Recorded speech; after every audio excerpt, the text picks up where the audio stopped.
All right, hello there. Welcome to this introduction for this buddy read or for this book club. I guess maybe we'll call it a book club for Harry Turtledove's novel How Few Remain. This was published in 1997.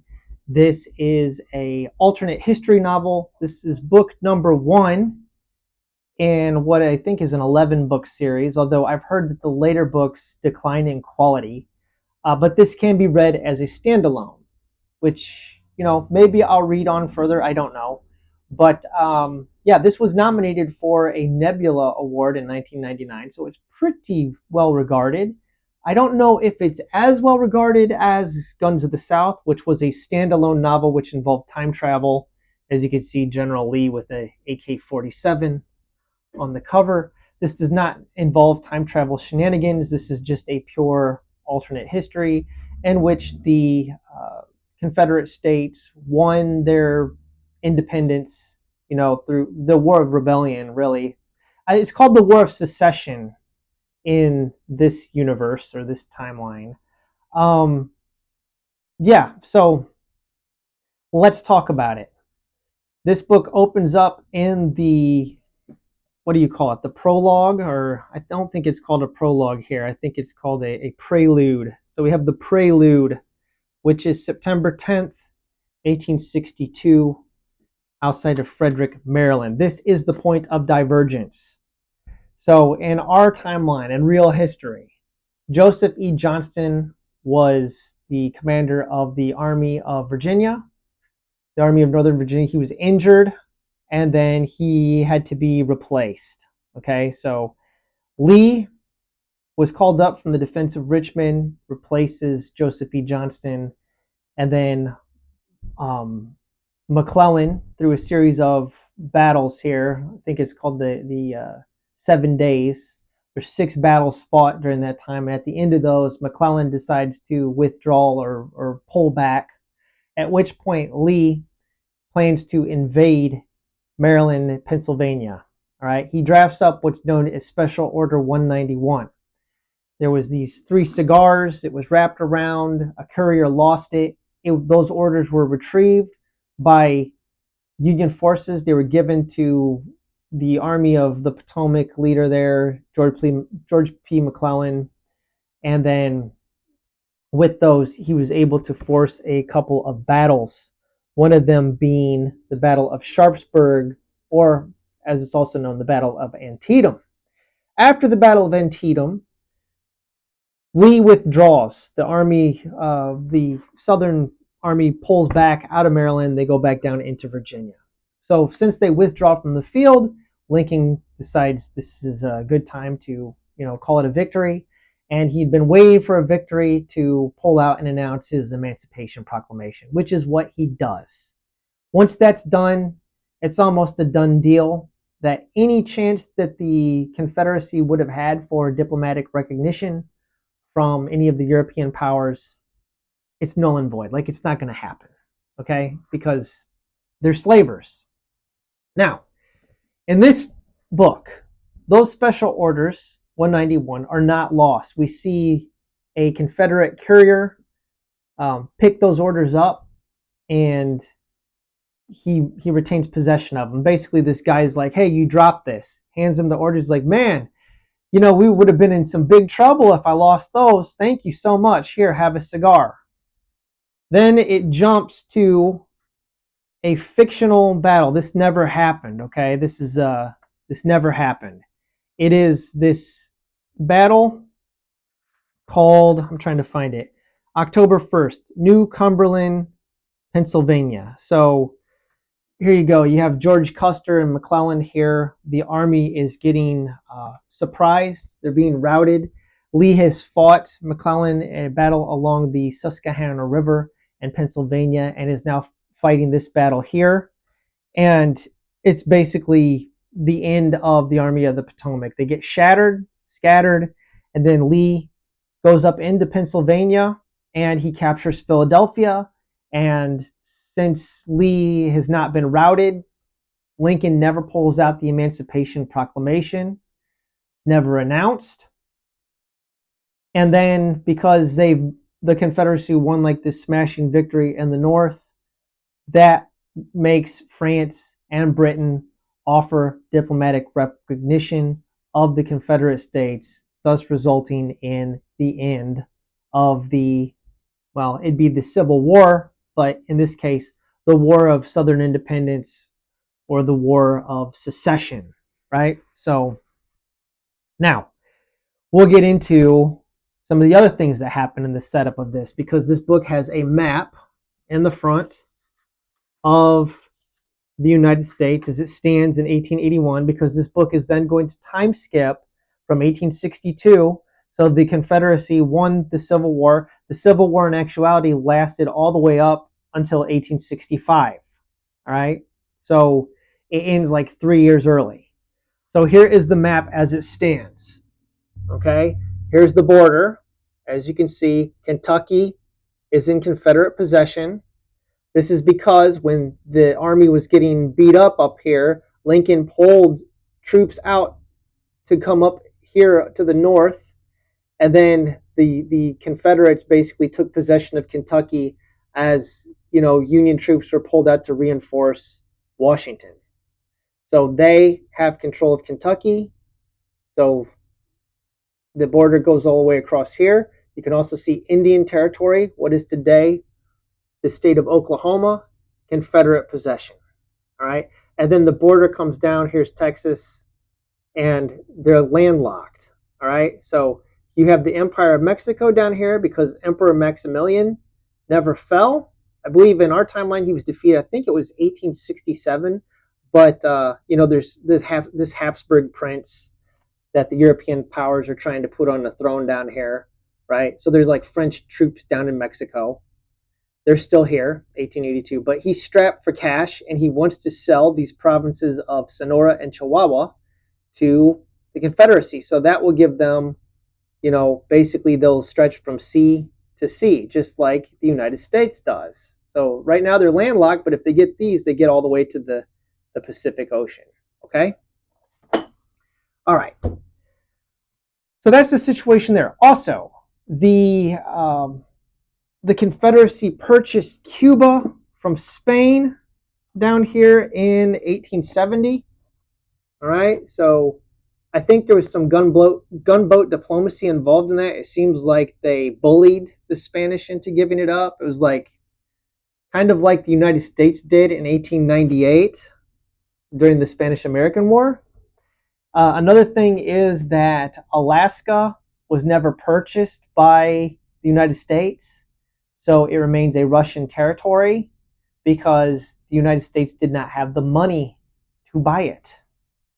So these are things that are different. So let's jump to 1881 and we'll get into our point of view characters. We're going to go through them. Chapter 1, I'm going to go through them in the order that we're introduced to them in the novel. So there are going to be slight spoilers here, but this is going to give us our 8 POV.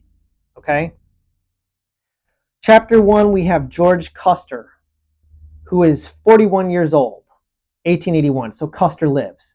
Of course, Custer died at the Battle of Little Bighorn on June 25th, 1876, at the age of 36. But here he is alive, and he and his brother Tom are with the 5th Cavalry out in Kansas, operating out of Fort Dodge. They are on the border of Kansas, right there against the Confederate States Indian Territory.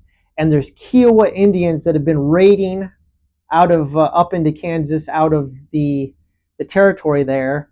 And he goes down to he wants to get these guys, but they flee back across, and he can't go after them. He meets a Confederate soldier at the border, and he's like, "Hey, you guys keep on letting these dudes come up and raid us." And this guy goes, "Well, yeah. Well, you keep on, the United States, you guys keep on letting Comanches raid us out of the New Mexico territory." Okay, so what's Arizona and New Mexico today? That's the New Mexico territory on the map in the book. So evidently there's like this proxy war situation going on where the Union forces and the Confederate States are using Indians, Native Americans, to basically commit raids on each other's territory. So that's interesting. So we got George Custer. He lives. He's with his brother Tom. He's not with the 7th Cavalry. He's with the 5th Cavalry. All right. So that's our first POV character. Abe Lincoln. Abraham Lincoln is still alive. In actuality, he died in April of 1856, assassinated by John Wilkes Booth. But here, he is pretty much hated. You know, you could call one of the working titles of this book, Everybody Hates Lincoln. Lincoln is blamed both for starting the Civil War and for losing the Civil War. Like, everybody in the North is mad at him, and of course, the Confederacy hates him. But he is on a train when we meet him in Colorado, headed out west, and he's become a Marxist. He is espousing socialist values. He's talking about the rights of the workers of the world unite. All right. Then we jump to Samuel Clemens. You would know him as the author Mark Twain. Samuel Clemens, in actuality, he ended up moving out east. In this case, in this this world here, he's out west. He's in San Francisco, working for the newspaper as a newspaper man. The San Francisco Morning Call. He is age 45. Did I mention Lincoln's age? Lincoln's 72, so he's up there in years. Anyway, Sam Clemens is 45. Stonewall Jackson is our next character that we get introduced to in chapter 1. He's working at the War Department, and he's talking to President Longstreet. James Longstreet, of course, one of Lee's generals, along with Stonewall Jackson. But Thomas Jackson here, in our timeline, he died at the Battle of Chancellorsville. On May 10th, 1863, he expired, but he was wounded by friendly fire. He was coming through camp at night and was mistaken for one of the enemy. He was shot, in his arm. They had to amputate, but he got infection and he perished. All right. So he is in this book. He is now age 57. That's our 4 POV characters that we get in chapter 1. Custer, Abraham Lincoln, Samuel Clemens, and Stonewall Jackson. Now we get our other 4 in chapter 2. We get introduced in chapter 2 to Theodore Roosevelt. He's age 22. He's in Montana as a rancher. In actuality, in 1881, his political career began. He was elected to the New York State Assembly in 1881. But here, he's got a ranch. And he's supporting President Blaine, James G. Blaine, who is the new president of the United States, who defeated incumbent president, Democrat Tilden. This is the first Republican president since Lincoln, because the Republicans have been derided. And he won on a strong anti-Confederate platform. Okay? So what's happened since he finds out that James Longstreet, the Confederates, plan to buy Sonora and Chihuahua from Mexico for $3 million, they'll no longer be landlocked. And he says this can't stand. He issues an ultimatum that they surrender those territories back to Mexico or it's war. All right. And Theodore Roosevelt wants war. He's all like, I'm with Blaine. Blaine's my guy. All right. Then we get introduced to Jeb Stuart, of course, the famous Confederate cavalry commander, Jeb Stuart and his immortals. He is working for the Department of the Trans-Mississippi. He is 48 years old in this novel. In actuality, he died at age 31 at the Battle of Yellow Tavern. He was wounded. He perished on May 12, 1864.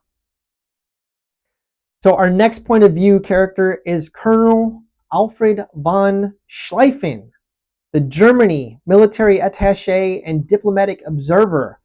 Maybe you know von Schlieffen for the von Schlieffen Plan, World War I. Okay. This is, 20, 30 years before World War I. We're reading it here. He's age 48. But he is meeting with General Rosecrans, all right? William Rosecrans, as they call him, Old Rosie, in Washington, D.C. at the War Department. He's basically talking to him about the possibility of coming war. Will this war happen? Will it not happen? What is your plan? It's a pretty humorous conversation that's had there. And then we'll see here the final point of view character that we have for this novel is Frederick Douglass, the freed slave and abolitionist. He had two sons that served in the 54th Regiment of, was it the 54th? Was it Massachusetts? That movie Glory, right? You ever see that? Frederick Douglass had two sons that served in that regiment in real life. So he's age 63 here. He's working as a reporter. Okay. Um, that's really it. Those are our point of view characters. So that's the setup.